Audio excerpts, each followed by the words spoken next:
kind of taking the measure of him, pacing him. Yeah, I mean, just trying to stay close enough to push him on the fuel issue.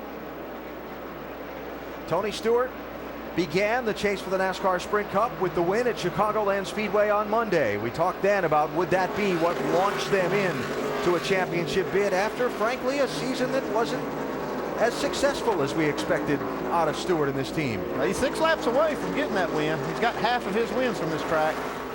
Just in front of him, Boyer, this is what I'm talking about. He's having to use fuel here. He's having to run extremely hard right now, trying to get Bobby Labonte here. So it's not like he can ease around and make all of that happen. Labonte was trying to stay on the lead lap, 22nd place. He's just gone a lap down. Stewart closing in. Yeah, it's time for Stewart to go. If he's got anything left, he needs to put it all out there right now. Ryan Newman on pit road under the green with 5 to go. Bad break for 39. Report from pit road right front on that 39 car. I have to think that might have been a loose wheel. It didn't look like that tire was flat. Driver felt something he didn't like and didn't think he could take for 5 more laps. So 4 laps to go. Clint Boyer out in front of this race, trying to hold off Tony Stewart for the win. All of these drivers thinking they possibly have fuel to the finish, or they possibly don't. A familiar situation in 2011 in the NASCAR Sprint Cup Series. For Stewart, a win would be 2 for 2 in the chase. For Boyer, 3 to go. I didn't like the sound of his voice right there. It sounded like it may have stumbled on him. that was Boyer's radio. Yeah. Denny Hamlin looks like he's out of gas. Oh, man, that's a tough break for Denny Hamlin. Yeah, So- he had gotten to Jeff Gordon's back bumper for that 5th spot right before that happened. So we've already seen 1 run dry. And Stewart is stalking. Report from pit road. Boyer is questioning whether he's running out of fuel. Here comes Stewart. Yeah, there it is. He's out. Stewart to the lead. 2 laps to go. Now, does Tony have enough fuel? It was this race a year ago. Stewart led coming off turn 4 to the white flag. And he ran out of gas. Is it going to be different this time? He's got a big lead. He can sit on that. He doesn't have to run very hard. White flag is up this time. 1 lap to go. Looks like Brad Keselowski took 2nd away from Greg Biffle.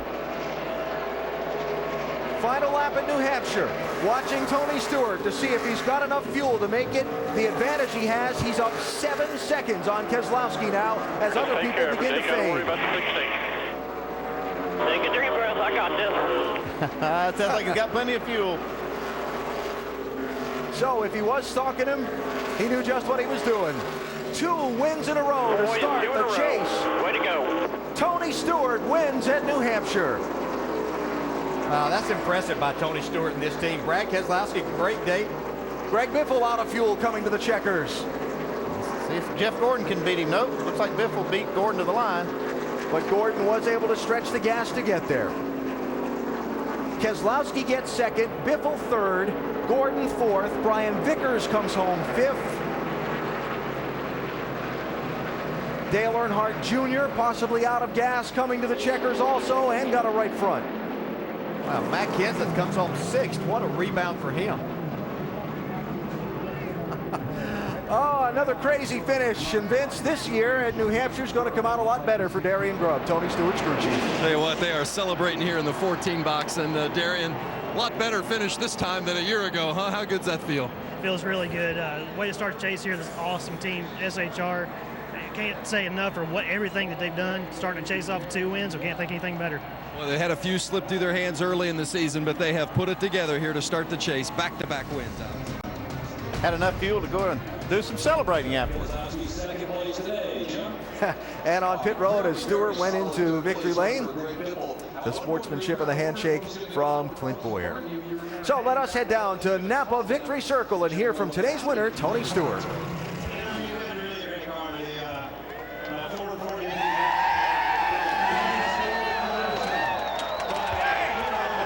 Tony Stewart soaking it up. He's the new points leader now with an 8-point advantage and just the second driver to ever open the chase with back-to-back wins. Well, if last week's victory at Chicagoland Speedway gave you guys a shot of confidence, what does this week's win say about this 14 team, Tony? Well, I mean, we felt like this weekend was a good opportunity off of the spring. So, you know, we got 8 long weeks still, man. It's way too early to be counting chickens right now. You guys had struggled throughout the course of the season during many points. Early in the season, you had some victories slip through your fingers. How frustrating was it during those down times? You ever imagine that you'd be in this position? Well, we got rid of some dead weight earlier this week, so it's made it a lot easier. So it's been a big weight lifted off our shoulders. Just sometimes you got to make adjustments in your life, and we did that, and it's definitely helped this weekend for sure. And these guys have never quit, man. These guys have never given up, and we got a shot at this thing. How about the irony of last year's race with you running out of fuel and Clint taking the victory, and then him running out of fuel today and you getting the win? I know exactly what that feels like. I know exactly how he feels right now. Hey, I saw him slow down the back, and I thought, oh, no, you're kidding me. That's not the way you want to win it for sure. But, you know, we're in a chase now, and we got to get everything we can get. So, you know, I feel bad for him, and it's fun racing him. I mean, he had the better car at the end there. Our only chance was to catch him in lap traffic, but you know, head to head, he was a little better than we were. So it's hard to lose him that way. But you know, we finally got Mobile One in victory lane today, and shows the last 2 weeks we've been good on fuel mileage, and that's how good Mobile One is and how efficient it is. And Office Depot and Goodyear and U.S. Army, Chevrolet, Mack Tools, everybody at Mack, they're awesome. Haas Automation, the Hendrick engine department and chassis department, they're doing an awesome job. So I forgot them last week, and I hate that because they're the reason we're here. So everybody at Stewart Haas Racing, and Tom Tiernan, this one's for you, buddy. Tony Stewart taking care of business today. It's a 7-point lead in the championship now. Dave? And Jeff Gordon's been debriefing with car owners and friends. Jeff, the good news is up 6 positions. You are now 5th in the championship. You led the most laps, got a couple of bonus points. But tell us how staying on pit road for as long as you did changed your day. Yeah, I mean, it's frustrating for everybody on this DuPont Chevrolet team. You know, none of us want to put ourselves in that position. You know, it's a bit of a surprise to all of us that I ran out under green. You know, we were expecting to go a couple more laps, so we're making great horsepower. We're not getting good fuel mileage. But Tony, you know, is figuring out a way to do it. So you got to give those guys credit. They got the same engines we have. You know, and we got to do a better job at it. I got to do a better job at it. But at that point when we ran out, I didn't know I had to save fuel. I thought we were in our window and we're just going to come in and do a green flag stop. And, you know, gosh, it was just frustrating. We got back out there, and once I got behind guys like Tony, I really was just too tight to pass him anyway. I certainly wasn't expecting to have to conserve as much as we did there. But, hey, to pull off a top 5, that's good. We got what we could out of it. We didn't need to take any chances like we did last week at Chicago. And, you know, all we can do is look at the good side, you know, and that's what we made gains in the points. Not making enough gains on the leaders, that's the only frustrating part. Well, 2 good sides, a recovery in the points, as he said, and a recovery to 4th place today. Jamie? Brad Keselowski's talking smack on Jeff Gordon, going long-winded there. Finishes 2nd today. With him one day and see how long he can swim, man. I bet he could be underwater for an hour. Okay, let's talk about your run today. Jumped up 3 positions in the points, your 3rd, highest ever. Your crew chief was stressed out this morning about your car. Did it get that much better, or was it all strategy? No, we made some good adjustments with about 120, 130 to go. And drove up into 4th, which I was really proud of our team for that. And you know, still played a little strategy, used the fuel stuff to get up to 2nd. But you know, we were a legitimate top 10 car. Maybe not quite a 2nd place car, but proud of the effort, proud of how we took a track where we were weak at and got a good finish of it. That's what this chase is all about. And my Miller Lite Dodge team, they're getting it done. Hot streak continues when it counts most. Brad Keselowski 2nd. Doc? Jimmy Johnson climbing out of his car here in the garage. Jimmy, I know this day had its ups and downs and some frustration there, particularly with 20 to go, and you and Kyle. What was going on with the contact? Well, I think track position was really important, and he was just racing really hard, which is what he's supposed to do. Typically, the one lane off the bottom is the lane you give someone when they're on the inside of you, and he didn't want to give that lane up. And we just made some contact. It wasn't like he was trying to wreck me or anything. He was just being kind of stubborn and end of a race mentality. And when we got together the second time, I think our wheels locked and whipped the wheel out of my hand and bent something in the steering up front. But that was just the end of a bad day. I mean, we didn't have a car like we thought we would. We were really optimistic yesterday after practice. The car was just great. Today just didn't have the speed, and then track position was so important, and spit calls didn't work out our way. But we'll take this one on the chin and go on to the next one. You've been in this position before, with down a little bit at the beginning of a chase, 8 races ago. What's the mindset now for you, maybe winning that 6th title? You just got to take every race as they come. You never know what's going to happen. And in my experience of winning 5, we lost the points lead due to a wreck on the last lap at Talladega and still came back and won. So anything can happen, but days like this aren't what you hope for sure. Thanks for your time. Yep, thank you. All right, so Jimmy Johnson with an 18th place finish today here at New Hampshire, and we check the championship standings after the second race in the chase for the NASCAR Sprint Cup. Yeah, Jeff Gordon did make a nice move using that conservative strategy to not run out of fuel. He didn't gain on the leaders, but he did gain 6 spots. Yeah, just looking at Tony Stewart, the move that they have made here, I don't think any of us could see this coming, but Brad Keselowski, we talked about him possibly getting in this chase the way that they ran, that they could be a sleeper and battle for this championship, and they're right there. And it's on to Dover for the chase for the NASCAR Sprint Cup. Meanwhile, a couple of guys who are not in the championship who had some good finishes today here in New Hampshire with Dave. Yeah, they sure did, Alan. 5th place, Brian Vickers. I had to look at him for 2 seconds there. And 3rd place, Greg Biffle. Let's start with Greg.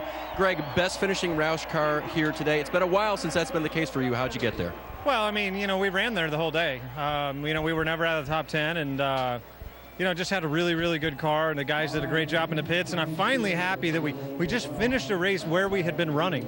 We've run up front. Chicago, we had something, sheet metal brake on the car, and here nothing happened to the car. We finished where we're running 3rd. We ran out of gas and got beat. We were running 2nd, but 2 got by us. But still, just a great day for us.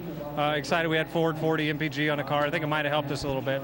Great run for him in 3rd today. And Brian Vickers, who tied his season best with a 5th place, Brian.